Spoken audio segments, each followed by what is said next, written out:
Good afternoon, Thomas. Nice to chat with you today. Yeah, good to see you too, Chris. Okay, I'm joined here with Thomas Jones. He is the founder of Jones Microwave.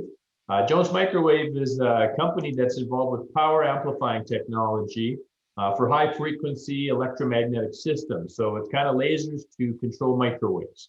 Can you elaborate a little bit about your business? Yeah, for sure. So it's a business idea that came out of my postdoc with Purdue and University of Alberta. And basically, yeah, as Chris mentioned, we're using microwaves, lasers to control microwaves. Basically, it gives us a high frequency platform to control high power, which isn't really available in the market today. So as users want more and more speeds from their cell phones, in order to get those kind of speeds, you got to go up in frequency. And so our platform allows that high frequency, high power. Yeah. Oh, thanks, Thomas. Now, Thomas, you are splitting time between University of Alberta and Purdue on a postdoc, and I understand. Obviously, COVID has changed things, and you're locked in Canada a little bit longer. But tell me a little bit about how the idea of this business came up. You had mentioned it was actually your prof supervisor down in Purdue, but give us a little more background about how the whole idea of turning this technology into a business came. Yeah, for sure. So yeah, it was his idea. So I've been researching these high frequency waveguides and integrating them on like a chip level throughout my PhD at the University of Alberta. But when I started my postdoc at Purdue, he was interested in looking and actually using these solid state plasmas to actually control waves inside these waveguides at high frequency. So with that idea, we came up with a platform to actually put these on wafer and control these semiconductor chips basically with light, and we can control the waves inside these. So it was his idea, and then we came up with a way of fabricating it and some designs to actually like implement this technology at these high frequencies. And from there, he was very supportive of me actually like considering taking this to market, because one of my big driving factors, what motivates me in a big way, is not just coming up with technology, but actually pushing it and it getting used out there in the real world. So I have that's what drives me, and that was my big motivation to actually try and commercialize some of this technology instead of it just sitting in research papers, get it out there, because I really believe in this technology. Yeah. That's fantastic. Now, historically, Canada has lagged way behind the United States in terms of commercializing, especially coming out of post-secondary. It's not that the Mhm. U.S. is so great at it. I think their numbers are not phenomenal, but compared to Canada, they're a lot higher. So typically, United States is more successful advancing innovation than Canada. And then Mhm. within Canada, here in Edmonton, we kind of fall behind the mark with the rest of Canada. So now that you've had an interesting exposure between Purdue and University of Alberta, tell me what you find similar in terms of innovation advancement. What just comment about the strengths, weaknesses between Purdue, University of Alberta, maybe more so US, Canada. Have you had enough exposure to get a feel of it, or is it all the same? Definitely they push more for getting research out into the industry. They have the NSF, they have these SBIR grants. Purdue has a program called iCore that helps innovators bring their technology to market, and they have a whole structured setup for doing such a thing. But I do believe this IMYEG program is starting to become comparable to what they're offering, and almost better. So like the iCore program doesn't hook you up with the founders that the IMEG program has, people who have actually done this type of thing before and done it successfully. So I think that is a major strength in this new program at the University of Alberta, which is going to help U of A start catching up to the United States in terms of how much they bring this innovation out of the university. Yeah. Well, thank you, Thomas. That's a great plug for our program. But Yeah. there are like our ecosystem is very confusing. Yeah. There's a lot of support. It's difficult to know how to navigate. I've always been a big believer. If you want to help somebody from the ground floor move innovation, what better way than to have somebody who's successfully done it? Yeah. So Yeah. IAMIAG is a little bit unique in that regard. Now that we're talking about the founders, as you know, we've recruited founders. We're looking up to 45. We're at about 35 founders now across 10 different industries. You've had a fair amount of interaction now coming in as one of the earlier innovations into the program. We've had several founder sessions. Give me some comments or tell me a little bit about your interaction with the founders. So far it's been really surprisingly really good. It's actually been really excellent. Why One do of the you why, founders, why do you say surprisingly? well, I didn't expect them to devote so much of their time. Like, especially I've had Wayne, I've had Allison, I now have Niraj and Rick as well. Like, just the amount of time that they're willing to give to us, and without any like anything in return, essentially. That really surprised me. Especially Wayne is like, being a researcher, we don't really know the business side that well. And so like sometimes it's taken them quite a few times to get it through my head what I should be focusing on. and and say like Wayne has really like just helped me grasp some of these ideas, and like sometimes it's almost like a brick wall, like I can't get it in because like we're all busy doing a lot of things, so it's like how much time can we put to things, but he's really stuck, like he really stuck with it. And now like we have a meeting with Telus coming up, and just like making these connections that like I wouldn't have been able to make myself. And not only that, it's like it can be kind of scary to make some of these connections, to push yourself and to do things you're not exactly comfortable with. And definitely the founders help push us into those uncomfortable scenarios that we then like see that, oh, we can actually kind of do this, and it builds our confidence. Yeah. Yeah, you touched on a couple points there. One is the opening of doors to large companies Mm-hmm. to validate the technology, to discuss licensing, partnering, all those things. Mm-hmm. I think that's one of the big assets the founders, especially experienced, proven experts, bring to the table. And the second that flows from that, and we've had it happen already with several of our innovations, where the founder actually joins that discussion under non-disclosure agreement as a partner with the innovator that's talking. So we've had founders go in and help facilitate the discussions, guide them in the right way, and really protect the innovator in the discussions as Mm-hmm. well. Mm-hmm. Have you had your first big company validation discussion? Yes, we had that meeting with Telus, and Wayne participated in it as well. So we have a meeting coming up with their engineers to actually find a use case for our technology in some wireless backhaul.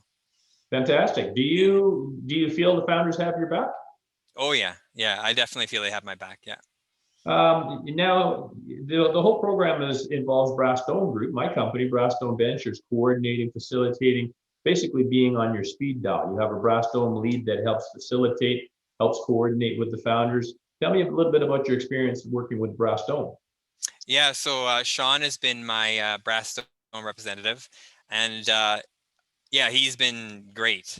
Like he's done work on the weekends for me sometimes. Like he's really helped me build my pitch decks, look at my business plans, give me ideas, review things for me, have an hour meeting where we just kind of go through slide by slide, and he gives me comments and help me fix things. And he's got my back when I'm setting up those like founder sessions, like giving me some confidence. Like we're always nervous kind of doing these things. Like they are high pressure, like they feel almost like your PhD exam. You're getting like grilled all the time, and rightfully so, because this is serious. Like we gotta push these innovations out, and it is very difficult, and it's competitive, and you need to take it seriously. So it's nice to have that support. Like I've sent him tons of emails. He's always replied. He's always been there to help me, support me. And he's given me an MBA. Rogers helping me do market research and build the business plan. And yeah, it's been excellent, excellent. Super. What advice would you give people not quite sure about the program, or maybe not quite sure where to go? There's a Mm, lot of innovators, and I get the question often: is they're quite intimidated by the Council of Founders, quite mhm, intimidated, like it's the dragons in the dragon's den, mhm. and they don't know if their innovation is even far enough along to come and talk to us. We also Mhm. have those that are very advanced. They have a company incorporated, money raised, but they're just stuck. They're stuck and can't move it any further, don't know where to go. So there's a Mhm. wide range, but what advice would you give an innovator that's really wanting to push their innovation forward? I would say don't be afraid. Just go out there and do it. You can't lose anything, I think. And so I came from we just tested this in the lab. And back in November, we had just, this works, and we can maybe commercialize this. So when we started with the IMEA program in January, I had almost no business setup, no business idea. We were just working on the ROI patent application with the University of Alberta here, and so we were really early stage, I believe. And how the program has accelerated where I am now from where I was back in January is incredible. Like I wouldn't have been able to do that by myself. And yeah, there's scary times, there's pressure, but that's part of like the excitement, I think, is it's it's a surprise. It's an exciting surprise to actually go out there and see what happens. And yeah, I would say don't be afraid. If you really want to get your technology out there, this is an excellent program. Yeah, and it will push it through. Now, you did come to us with an initial idea concept, not quite Yeah, sure of direction. Now we've got yeah, some zeroed in focus. We've yeah. got some structure getting put to it. You got a pitch deck being prepared. I think we're fairly close to positioning you for consideration for financing, unless we can pull some kind of deal with a large company together. So you've had really fast acceleration. So Oh yeah. so how far do you plan on going with this venture? I want to take it, I guess, all the way. Like my goal is to license this technology to a big. It is a very fundamental technology, so there's a lot of challenges in getting into this market. So my idea is to license it, and I want to go all the way. And as we continue to develop more patents, just keep developing that IP and getting it out there. So what are we going to have to do to keep you here in Canada and keep this growing in Edmonton? uh, well, that's my big decision right now. The nice thing about working with Purdue and my supervisor down there, he's all for it. So he wants me to keep going with it anyways. And I have family here. I want to stay in Edmonton. So definitely this is where I want to build my business. And there's excellent facilities here. There's this program. There's the nanofab down at the University of Alberta. There's a lot of businesses growing here, like all the microfabrication businesses that are here, like Microline and such. So it's definitely where I want to be. So I don't really need much motivation from anyone else. This is where I want to grow it. Well, that's one of the things about the program, not directly, but certainly indirectly, is that we're pushing innovation forward, but we're also trying to grow, increase jobs, grow the economy. And so we work very closely with the city of Edmonton to see what we can do to make it very difficult for companies to leave. We really don't want to spend all the time and energy, have you grow the company, be ready to go, and then leave the country. But sometimes it happens. So what we're looking is what kind of incentives we can work with the city to make sure that Thomas Jones stays in Edmonton and build a company here. So and that's never a hard sell, but it's certainly integrated within the program. What we also try to do is integrate the MBA students. As you said, we've got one student that's assigned with Brass Stone working on your venture with Roger. Well, as your ventures move forward and it comes time to grow your company, employ some people, you've got a very good opportunity of taking a look at some good MBAs that have been working with you, helping you grow the program. And any successful business needs science and business. You need that mix. So a lot of times post-secondary academics, they don't have that business angle. So they need to fill that gap with some right-hand or left-hand guy that can come in and help them. So that's all part of the program too. Any final comments you'd like to make to any of the founders, to any Brass Dome team, to any of the innovators coming in? Well, to the founders and the Brass Dome teams, like, thank you. Like, this has been excellent, and I look forward to keep doing it. Like, let's push this, let's get this done.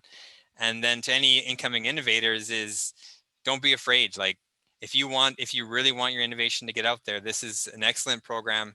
And there will be some pressure and all that, but you're going to learn from it. You're going to grow from it. You're going to be able to develop it and push your product out there. And there's going to be a lot of exciting surprises. It's going to be a journey, but it's exciting. Yeah. Fantastic, Thomas, and thank you for the kind words. And you're exactly the kind of innovator the founders and Brass Dome team enjoy working with.